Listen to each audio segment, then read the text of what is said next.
Bismillahirrahmanirrahim. Assalamualaikum warahmatullahi wabarakatuh. Jumpa lagi kita di channel Sumber Dakwah Official. Nah, kita balik lagi ke Mr. Q, Mr. Kodari. Oke, tanpa berlama-lama, langsung saja kita mulai videonya. Bismillahirrahmanirrahim. Let's go. Mr. Q 10 tahun Pak Jokowi berkuasa, yang paling menikmati siapa? Banteng lah. PD Perjuangan. Iya. Enggak, gua nggak mau mendalam itu. Kalau lo mau silakan. Apa buktinya? Menterinya paling banyak. Enggak terbatas kok menteri 4 ya kan ada Paspora, 7 lah, hampir 10 lah malah. Banyak lah. yang ber-KTF. Ya udah nanti diriset sendiri lah. Tapi tadi kan pasti partai politiknya kan paling banyak dari PDI Perjuangan. ya, kursi paling banyak. Iya, Berarti ketua DPR-nya kan dari PDI Perjuangan. 2000 berarti apa tadi Pak Jokowi di kepalanya didukung oleh polisi, tentara gitu-gitu ya, Iya. dalam mengbuldoser demokrasi gitu. Iya. Dan ini kalau Dan bicara mengbuldoser kompetisi gitu dia. Artinya cara itu nggak dipakai 2019. Aku bukan PDI Perjuangan. Jangan Enggak Pak Jokowi maksudnya. kok dipakainya di 2024 aja. Iya makanya itu. Gini loh, kalau saya yang ditanya ya, ini saya yang ditanya ya. Saya yang ditanya ya. Kalaupun ada Saya kan kan yang ditanya 2019 ya. nggak Kalau saya yang ditanya dipakai. ya. Coba men-challenge Iya, logik itu iya, gitu. Iya. Tapi saya agak susah menjawab itu karena saya punya teori yang berbeda. Buat saya, yang namanya pemilihan langsung termasuk Pilpres itu semua kembali kepada rakyat. Rakyat itu evaluasinya bagaimana kepada para calon, kepada petahana kalau ada petahana. Tapi kan ada yang bilang, Evaluasi yang bersifat rasional, bersifat psikologis. tapi kan ada yang bersifat bilang sosiologis. rakyatnya bodoh katanya. Ya, kalau saya menyebutnya bounded rationality, gitu ya, rasionalitas terbatas. Dan pengalaman saya, rakyat kita itu kalau ditanya puas nggak puas, bisa jawab dia. Kenapa puas? Dia bisa jawab juga. Kenapa tidak puas? Dia bisa jawab juga. Gitu. Dan menurut saya itulah demokrasi. Bagaimana Anda berinteraksi, berkomunikasi, dan bekerja untuk rakyat, gitulah. Hakim yang tertinggi itu adalah rakyat. Itu demokrasi. Bukan elit yang menentukan pejabat-pejabat publik. Itu adalah rakyat. Nah, bahwa kemudian dia percaya, lalu dia memberikan mandat itulah demokrasi. Kalau misalnya sudah menjalankan pemerintahan sekali, habis itu nanti ada pemilihan lagi, Anda maju lagi, ya rakyat akan menilai lagi. Dikasih kesempatan atau enggak, kepercayaan itu masih ada apa enggak? Kalau enggak dipercaya, enggak dipilih lagi gitu loh. Mr. Q nggak setuju dibilang rakyat bodoh. Enggak, Ada yang bilang gitu. biar aja, enggak apa-apa. Gua gak ngeri. Kita nggak bisa ngomong begitu ya. Karena apa? Karena kita kalau bicara demokrasi, maka pemerintahan dari rakyat, oleh rakyat, untuk rakyat. Iya. Pengambil keputusan tertinggi itu adalah rakyat. Iya, kalau Bagaimana kita mengatakan rakyat itu sebagai pengambil keputusan lebih bodoh daripada kita? makanya kalau saya sih nggak setuju saya rakyat dibilang bodoh. Karena yang lebih bodoh yang nggak bisa yakinin orang bodoh ini kan. Nah, cerdas. Kalau dia nggak bodoh ya. Kalau dia nggak bodoh. Anda bilang rakyat itu bodoh, lalu Anda kalah, berarti Anda yang bodoh. Karena Justru itu sedang menunjukkan bahwa Anda tuh bodoh banget. Karena menurut Karena kalau saya, Anda pintar dan rakyat bodoh, maka Anda bisa bikin rakyat itu pilih Anda. iya makanya. Saya menganggap rakyat itu pintar. Iya, makanya sulit diyakinkan. Iya. Untuk memilih Anda. Sulit diyakin. Aduh, ya Allah. Tawa polarisasi deh. Sergio. Oke, kesimpulan kita ya. Rakyat pintar ya. Pintar. Nah, karena dia nggak milih Anda. apa Lex Sergio? Apa? Rakyat bodoh apa enggak? Rakyat bodoh apa enggak? Hah? Rakyat bodoh kalau milih Anda. Karena dia nggak milih Anda, dia pintar. Dia pintar maka nggak milih Anda. Iya.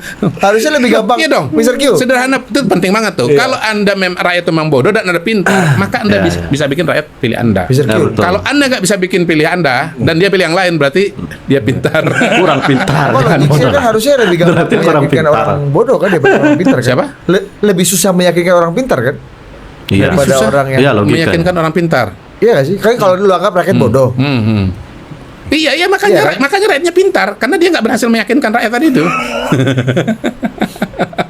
Ntar gue cari siapa yang bilang begitu yang dimasuk kemarin.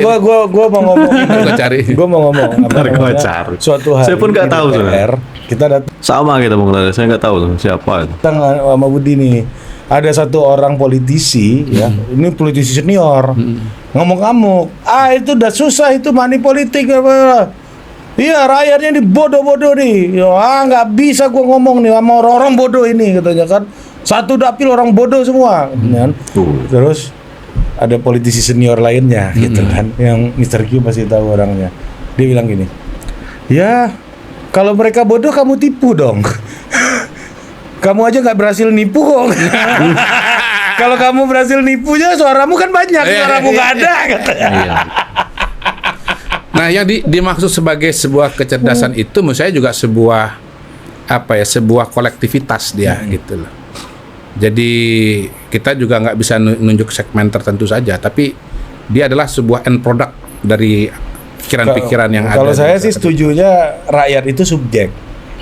Ya subjek dia punya sikap. Ya, betul, iya kan? Betul. Jadi kalau dia memilih yang nggak sama sama lu, berarti lu gagal yakinin, kan gitu aja. As simple as that. Simple as that. Karena rakyat tuh subjek dalam demokrasi. Makanya kita ini kan nggak duduk apa bedanya people, citizen, apa bedanya society.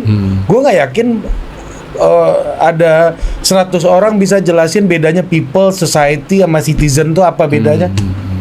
Nggak yakin gua. Nah, ini kita nggak duduk nih dalam soal-soal begini gitu, dalam konsep-konsep bernegara ini gitu.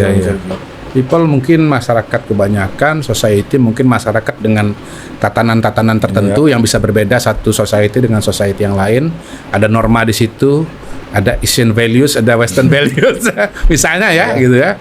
Kemudian kalau citizen menurut saya adalah peoples dan society yang menyadari hak dia sebagai warga negara. Bisa saya menjelaskan? Betul. Anda satu dari Bisa saya 100. menjelaskan? Anda satu dari 100. Kita masuk ke pilkada dulu tipis. Boleh. Masuk ke Karena pilkada dari Mr. Q ini udah kayak cenayang, habis Mr. Q ngomong di sini, Kaisang ke Jawa Tengah keluarlah survei nih kan. Ada nama komandante juga di situ kan.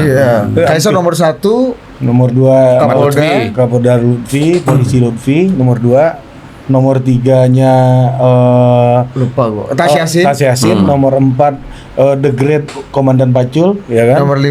Nomor 5 itu Ketua Gerindra Abdul Wahid, mantan Ketua Gerindra Jawa Tengah. Habis itu Sudaryono.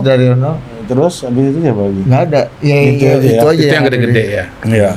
Ini apa maknanya itu dari? Ya, saya bisa bilang langsung ditangkap survei paling tinggi. Saya kan Pak bisa bilang begitu karena tadi yang kita bicarakan di depan bahwa power itu ada di rakyat, Power ada di people, ada di representation gitu. Nah sekarang yang ada di hati rakyat itu siapa? Pak Jokowi, ya kan? Nah dengan logika dasar itu maka kemudian saya berani keluar dengan tesis bahwa calon yang akan banyak dipilih oleh masyarakat di Jawa Tengah adalah Kaisang.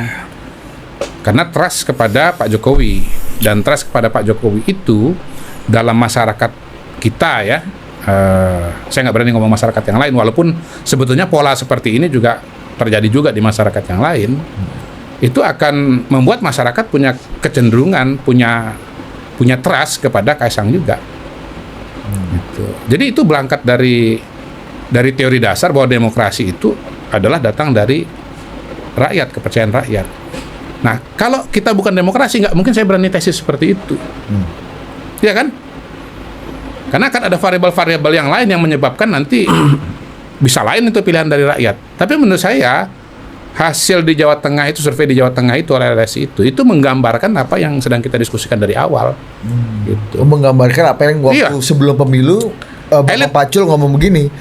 Gimana di kau lawan Pak Jokowi ini sepulau Jawa cover ratingnya 81%, di Jawa Tengah 83. Iya sekitar gitulah. Sociologist by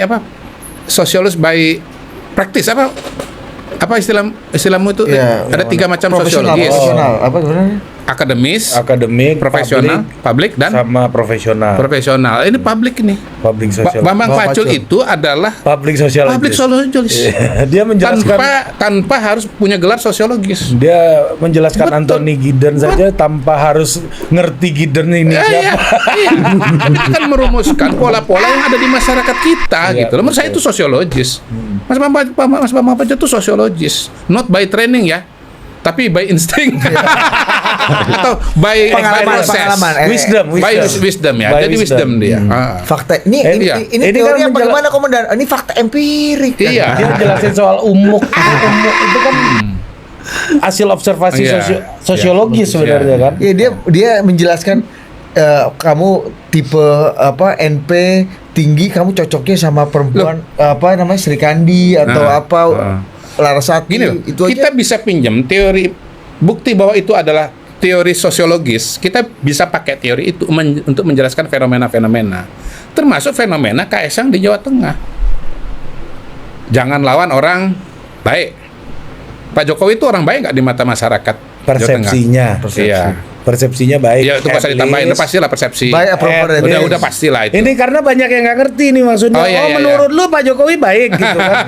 Persepsinya. Iya. Menurut survei-survei begitu. Good. Ya, Makasih. kan? Ini itu Arya Budi kurang tahu saya. Pokoknya agak baperan. Mulai agak baperan. Social psychologist. Sosial. Not by Bukan. training, but by practice. Bukan kita masalah psikologis gara-gara diinjak leher kemarin misalnya. Dia lebih berhati-hati. Lebih lengkap. Iya. Gua udah nggak mau gua menyisakan Ya. ruang untuk tidak lengkap ini. Pak sekarang. Jokowi dipersepsikan sebagai orang baik oleh Jawa Tengah. Approval ratingnya 85%. Nah, karena itulah yang punya asosiasi dengan Pak Jokowi, yaitu Kaesang, itu dipilih masyarakat. Sekarang apa bedanya penjelasan ini dengan penjelasan saya kemarin? Bagaimana asosiasi dengan Prabowo dan Gibran itu paling kuat dengan Jokowi. Dan Ganjar menjauhkan diri dari asosiasi itu dengan menyerang Pak Jokowi. Dan bagaimana asosiasi kepada Pak Prabowo itu makin kuat sehingga surveinya makin meningkat setelah ada Gibran. Waktu Gibran baru diumumkan, surveinya langsung begini, tek. Tadinya sejajar Prabowo dengan Ganjar.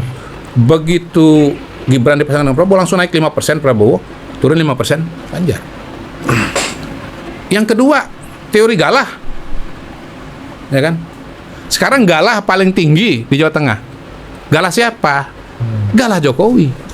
Walaupun nggak punya teken-teken legal kan untuk majuin orang kan nggak punya. Kita balik lagi ke masyarakat. Yang kita bicarakan ini Persepsi. people. Iya. Oh ya people. Iya, teori demokrasi lah. Balik lagi ke sana. Gimana caranya PDI melawan ini? Ini kayak melawan negara ini. Ya, pilihan pertama adalah mengajukan calon-calon yang ada di Jawa Tengah, yang merupakan tokoh yang besar di Jawa Tengah. Misalnya tadinya Mas Bambang Pacul, tapi kan sudah kita coret kan. Karena nggak mau. Menurut keterangan Ya. tadi Pak Utut. Menurut keterangan dari Pak Utut dan Mas Pacul sendiri. Ya Pak Pacul merespon Pak Utut. Oh, ya sudah benar ya Pak Utut. Chief. Yang sisa kan misalnya Mas Hendy, Hendar Prihadi. Ya. Siapa lagi? Saya nggak hafal tuh tokoh-tokoh di Jawa Tengah itu dari PDI Perjuangan. Katanya ada Lokal ya, yang lokal. Ya, misalnya ada Sri Mulyani katanya. Hah, Sri siapa? Ada Sri Mulyani Bupati. Oh iya ya. Nah, di situ. Andika. Nah, nomor 2 membawa tokoh-tokoh dari Dari nasional. Kayak Ganjar dulu kan sebenarnya Iya. kayak gitu sebenarnya logikanya. Membawa kan. tokoh-tokoh dari nasional di Jawa Tengah. Misalnya Pak Andika yang sudah diwacanakan juga untuk maju di Jawa Tengah. Gitu. Udah guys. Ya pilkada yang makin lama makin menarik, dan masalah rakyat bodoh tadi itu saya sebenarnya juga sama dengan Bung Tari, kurang tahu siapa sebenarnya yang mengeluarkan statement seperti itu kan. Dah saya akhiri, tulis di kolom komentar apa pendapat kalian dan selalu berpikir positif, jangan mau termakan isu hoax dan tetap kawal kemenangan Pak Prabowo dan Mas Gibran. Saya akhiri, wabillahi taufiq wal hidayah. Wassalamualaikum warahmatullahi wabarakatuh.